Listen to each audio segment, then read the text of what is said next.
விஜய் மேலே வழக்கு போட்டிருக்காங்க. அதை அன்றைக்கே சொன்னோம். ஆனால் இன்றைக்கி செய்தி என்னென்னா, விஜயை முதல் குற்றவாளியாக சேர்த்திருக்கிறார். எதுனா அந்த பவுன்சர் மேலே விஜய் மேடையில் வரும்போது சுற்றி 5-6 பவுன்சருங்க நின்னாங்க.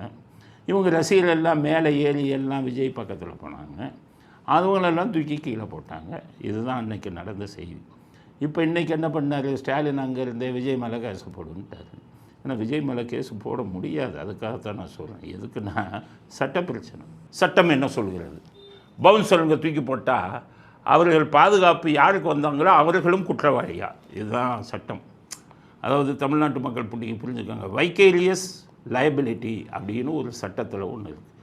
வைக்கேரியஸ் லயபிலிட்டினா, நீங்கள் ஒருத்தனை வேலைக்கு வைக்கிறீங்க, அந்த வேலைக்காரன் செய்யக்கூடிய எந்த இதுக்கும் நீங்களும் பொறுப்பேற்க வேண்டும். அதுதான் வைக்கேரியஸ் லயபிலிட்டி. ஆனால் அது எப்படி வருதுன்னா, நீங்கள் இப்போ செக்யூரிட்டி நிறைய இப்போ கம்பெனிங்க வைக்கிறாங்க. அந்த செக்யூரிட்டியாக வேலைக்கு போகிறவர் அங்கே ஏதாச்சும் தப்பு பண்ணிடுறாரு, நஷ்டத்தை உருவாக்கிட்டாருன்னா வைக்கேரியஸ் லைபிலிட்டி வரும். நஷ்டத்தை உருவாக்கிட்டாயே நீ தான் வேலைக்கு அனுப்புன, அவன் நஷ்டத்தை உருவாக்கிட்டான், நஷ்ட ஈடக்கூடு. இதுதான் சட்டம். இந்த வைக்கேரியஸ் லைபிலிட்டிங்கிறது சிவிலுக்கு மட்டும்தான் வரும், கிரிமினலுக்கு வராது. உதாரணத்துக்கு என்ன சொல்ல, செக்யூரிட்டிக்கு வேலைக்கு அனுப்புகிறாங்க கம்பெனி, அந்த செக்யூரிட்டி அங்கே போய் ஒரு கொலையை பண்ணிடலான்னு வைங்க, அவனுக்கு ஆயுள் தண்டனை தூக்கு தண்டனை கொடுக்குற மாதிரி அவனை வேலைக்கு அனுப்பினவனையும் ஆயுள் தண்டனை தூக்கு தண்டனை கொடுக்க முடியாது சட்டப்படி.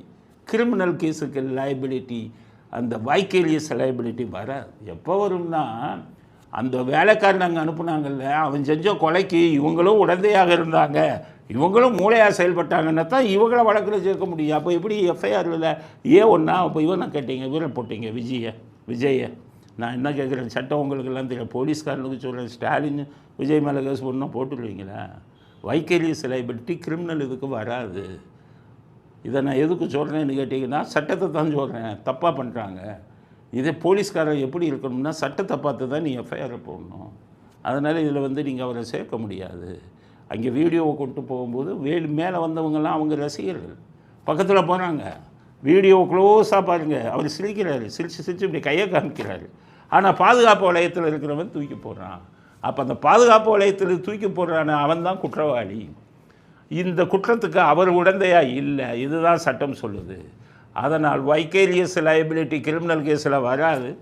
எஃப்ஐஆரில் விஜயை முதல் குற்றவாளியாக சேர்த்தது சட்டப்படி தவறு அப்படிங்கிறது தான் என்னுடைய கருத்து. இதை சொல்கிறதுனால விஜய்க்கு ஜாலி அடிக்கணும்லாம் யாரும் நினைக்காதீங்க. விஜயில் யார் இருந்தாலும் இதைத்தான் சொல்லுவோம்.